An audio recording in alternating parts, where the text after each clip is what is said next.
supercar. With beauty and grace, fast as can be, watch it flying through the air. It travels in space or under the sea, and it can journey anywhere. Supercar, supercar. It travels on land or roams the skies, through the heavens' mighty range. It's Mercury man, and everyone cries, it's the marvel of the age. Supercar, supercar, supercar!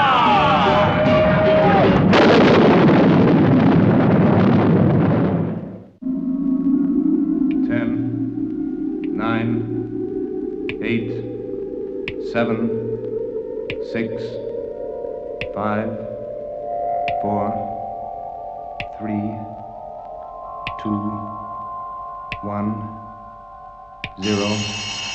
Ignition.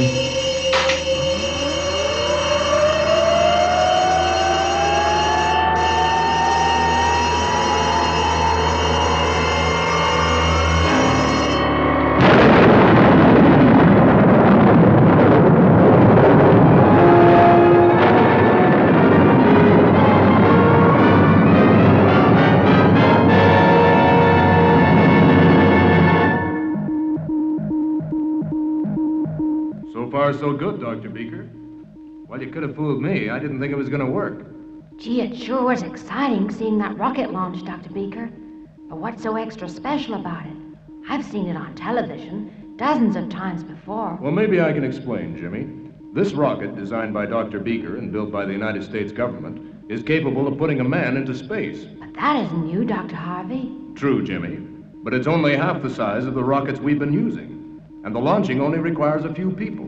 If this test is successful, then it will revolutionize the whole of our space program, cutting the cost by half. The rocket is still bang on course. Height, 82 miles. It must be awfully dark up there. Well, Mike, the capsule that will soon, we hope, be carrying a man, should break away from the rocket in about 10 seconds from now. Yep, and then she'll be in orbit, circling the world in space. That is, until we bring her down again, and then it's in your hands, Mike. Don't worry, Dr. Harvey.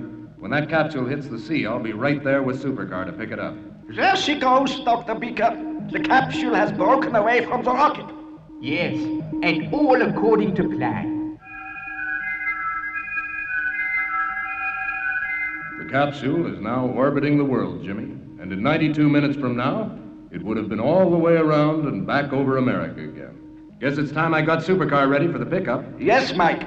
And I shall take up my position in the control room. I will keep in touch with you both over the radio. Charging port engine. Right, Mike. Charging port. 5, 7, 10,000, 12, 15,000. Fire one. Charging starboard. 7, 9, 12,000, 15,000. Interlock on. Interlock on, Mike. Fire two. Roger, firing two. Both engines running smoothly. Now all we got to do is wait for the okay from Beaker to take off. Where's the capsule now, Dr. Beaker? Well, according to my calculations, Jimmy, it's 120 miles up in the sky, just over India.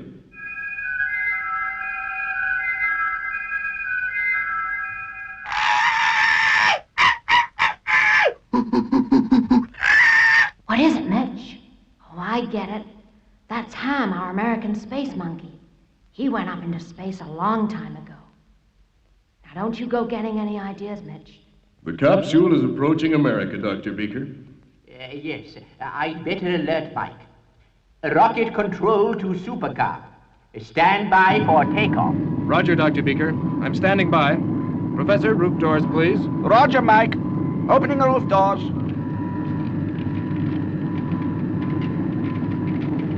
Supercar to rocket control. Ready for takeoff.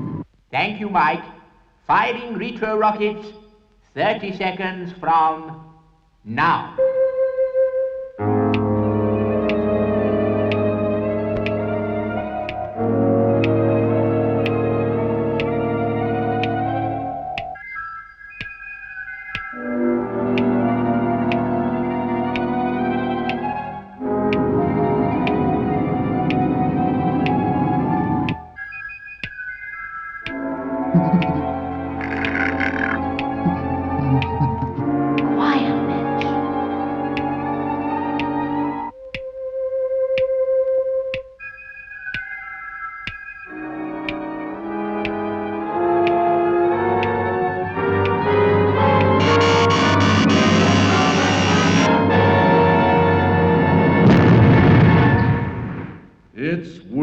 Dr. Beaker? It would appear so. Rocket control to Supercar.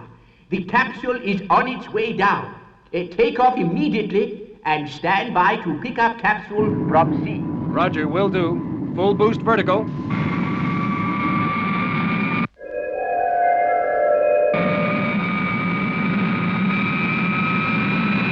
So far, so good. Supercar is on its way up, and the capsule is on its way down. Base to Supercar. Continue your present course. Capsule will land in sea in the landing area. Roger, Professor. We'll be crossing coast shortly. The capsule is now quite close to the Earth, and its parachute should have opened.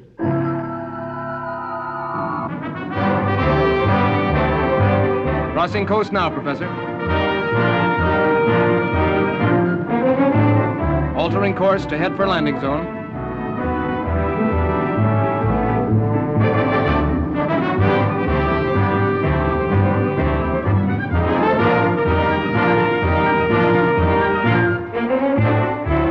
Supercar to base.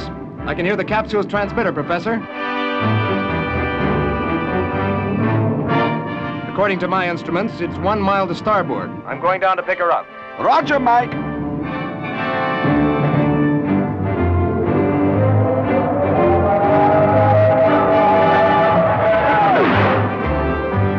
Cutting horizontal drive. I'm immediately over capsule.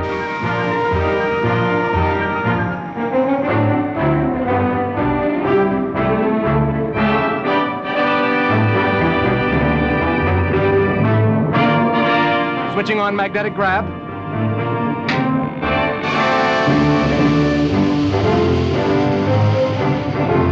Supercar to base.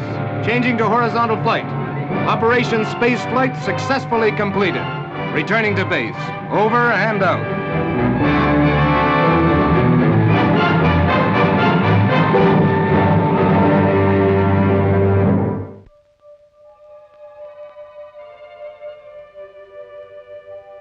Gee, I guess a lot of boys would like to be in my position, living here at the Supercar laboratory and being in on this space project. Well, it'll be even more exciting for the guy who goes up in the capsule. The capsule appears to be undamaged, gentlemen. Once again, Dr. Beaker, it looks as if the United States government is indebted to you. Now, Dr. Harvey, if you can arrange with Space Administration to deliver and assemble another rocket on our launching pad, we will have an astronaut ready for the flight in a few days. Of course, Dr. Beaker. I'll see to it at once.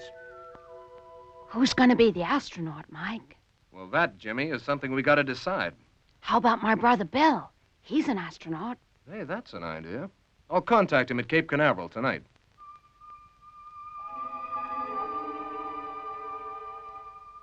Well, Bill, I guess you'd better make it an early night. You've got a big day ahead of you tomorrow. Sure, Mike. I just want to check over a couple of points. You say that this flight will be perfectly normal, except the rocket itself will be smaller, and that I'll be able to start the rocket motors myself. Yes, Bill. This will be the first flight where the astronaut will have control over the rocket. Hey, it sounds just great. Come on, Bill. It's past your bedtime. You'll need your wits about you tomorrow.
Good heavens! Mike!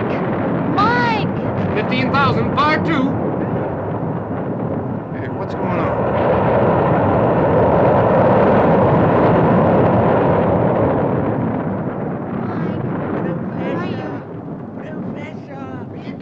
What have you done with my slipper? I'm scared, Mike. Why don't you answer me? What did you say something about the rocket? What? Now listen! All right. Will you all keep quiet?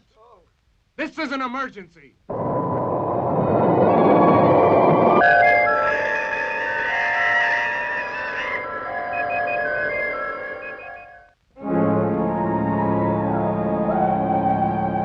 Gentlemen, the dreadful truth of the matter has now become obvious. Mitch must have entered the rocket during the night, and knowing Mitch, he would have pushed every button in sight. One of those buttons, gentlemen, was to fire the rocket motors. Seems like that's what happened, Doc. Well, this is a fine mess.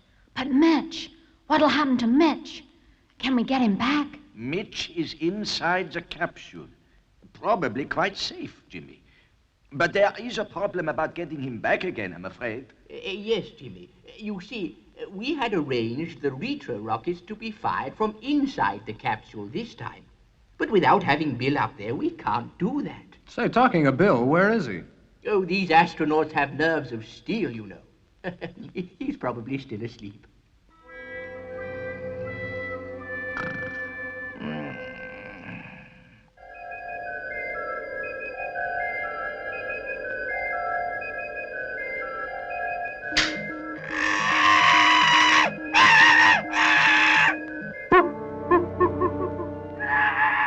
Dr. Beaker, he's okay. You must have knocked the transmitter switch on. When will you be able to bring him back to Earth, Dr. Beaker?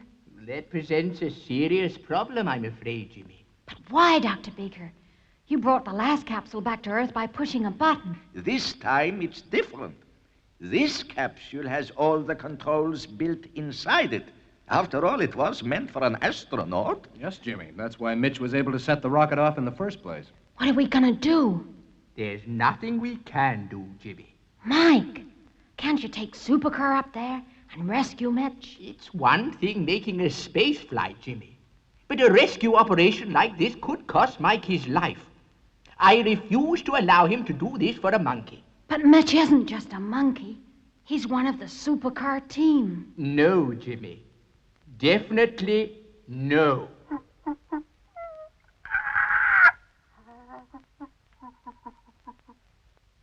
Oh, dear.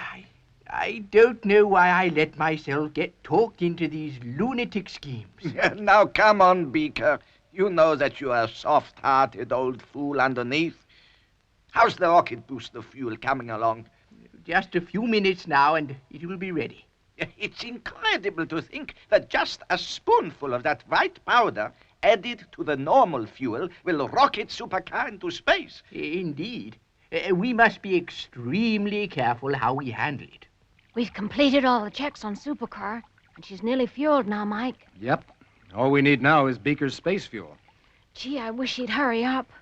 How long do you think Mitch can live up there, Mike? Well, I guess an hour at the outside, Jimmy. He must have used up most of the oxygen in the capsule by now. Oh, please hurry, Dr. Beaker. There isn't much time. All right, Jimmy. I'm ready. Now, clear the way. Whatever happens, I mustn't drop this fuel, or it'll go up like a bomb. I don't like this, Jimmy. Neither do I, Mike. Right. Open the door, Professor. Careful now, Beaker. Don't worry. It's perfectly safe.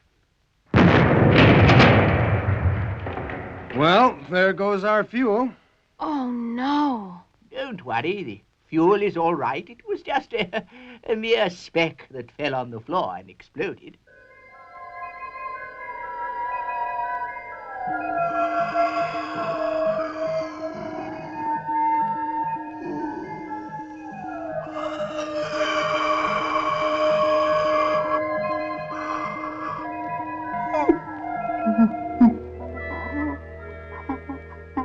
From the noise Mitch is making, it sounds as if the oxygen is running low. We must hurry. Okay, Dr. Beaker. Mike's ready. Mike, stand by to charge port engine. Only take her up to 10,000 revs. I think that's all you'll need with your new fuel. Roger, charging port. 5,000. 7,000. 9,000. 10,000. Fire port without interlock. That fuel you've made, Beaker, is certainly powerful. Mike, fire the starboard engine at 5,000. Roger, charging starboard. 5,000. Fire 2. Here we go. Opening roof doors. Gee, Mike, I'll never forget what you're doing for Mitch. That's okay, Jimmy. As you say, he is one of the Supercar team. Half boost vertical. Good luck, Mike. And now, Jimmy, I have a job for you. I think that Mitch will probably be very weak by now from lack of air and very frightened. The sound of your voice may well help him, Jimmy. Dr. Beaker has arranged it so that you can talk to Mitch over the radio. Gee, Dr. Beaker, you do care about Mitch after all. Of course he does, Jimmy. You should know him by now. Supercar to base, supercar to base. Climbing on full throttle. Airspeed 4,500 miles per hour. Still accelerating. This rocket fuel sure is doing its stuff.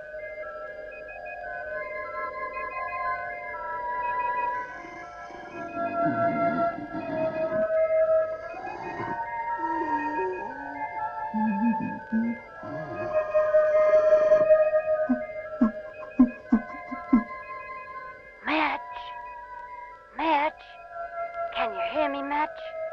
This is Jimmy. I'm talking to you over the radio. Now listen, Mitch. I know you're scared, but Mike's on his way. He heard you, Jimmy.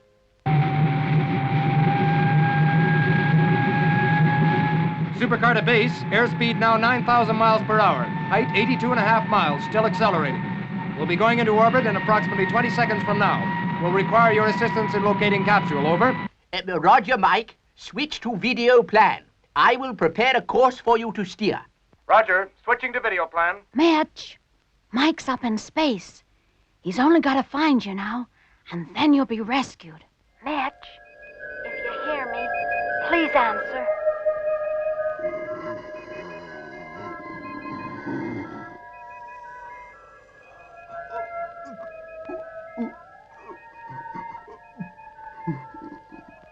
I don't hear him, Dr. Beaker. Keep trying, Jimmy. Whatever happens, he mustn't lapse into unconsciousness. That would be fatal. Call him again, Jimmy. Just talk about anything that comes into your head. Mitch. Mitch. Can you hear me, Mitch? Now flying in space. Airspeed 21,000 miles per hour. Throttling back. I can see the capsule on the plan, and I'm dead on course. I should overtake it in about 15 minutes. Roger, Mike. Mitch. Please, Mitch. Try and answer. Oh, come on, Mitch. Please. Just let me know you're still alive.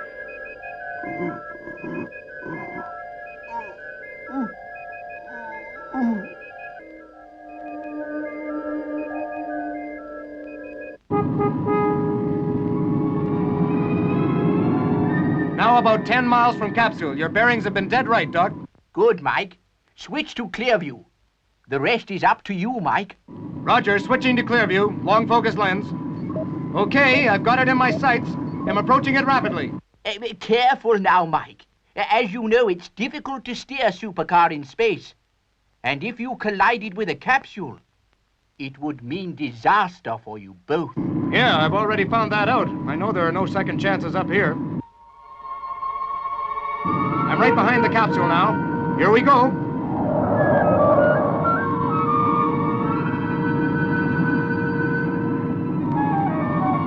Okay, Doc. I'm in front of the capsule. Firing retro rockets.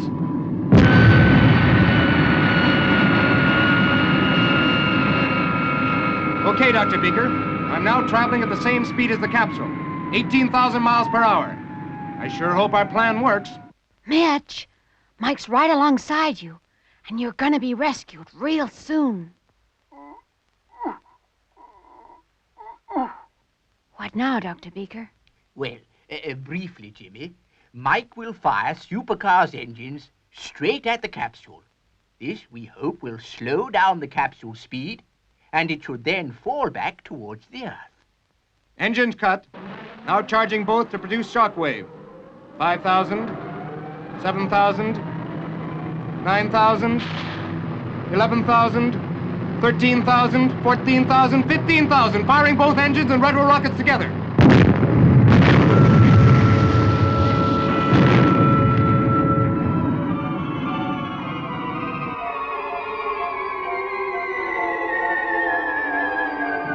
If that doesn't slow her down, nothing will. Supercar to base! Supercar to base! Okay, Jimmy. Mitch is on his way back. The capsule's falling, and I'm gonna follow it back, ready to snatch it out of the sea. Do you hear that, Mitch? You're gonna be okay. Now, don't be scared if you feel yourself falling. The parachute will open soon, and then Mike will pick you up.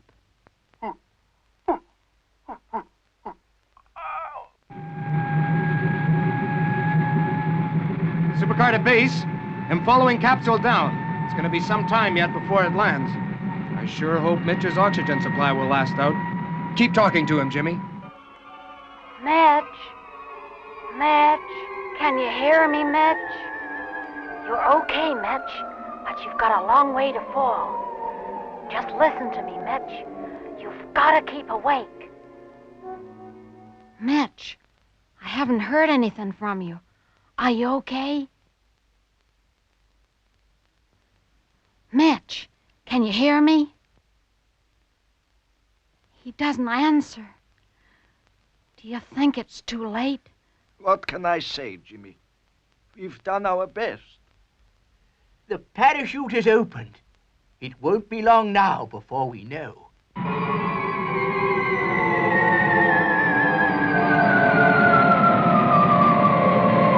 She's going into the sea now. Changing to horizontal flight, ready for pickup.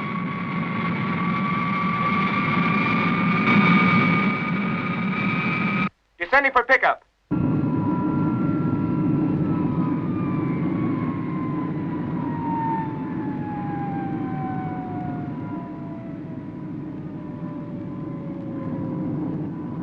Switching on magnetic grab.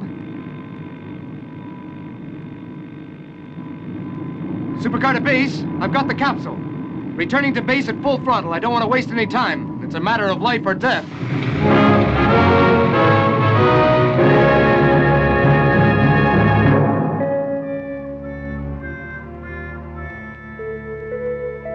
Gee, he looks just like a little baby, doesn't he, Professor? Well, Jimmy, at the moment, he's as weak as a baby, and so we'll have to treat him like one. But don't worry, Jimmy. I've given him a thorough examination, and he has come to no harm. In a day or so, he'll be back to normal.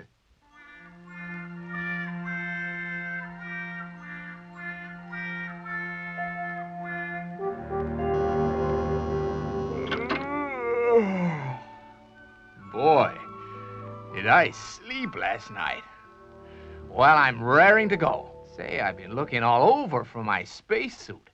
Has Mitch been up to his tricks again? Bill, you've just made the understatement of the year.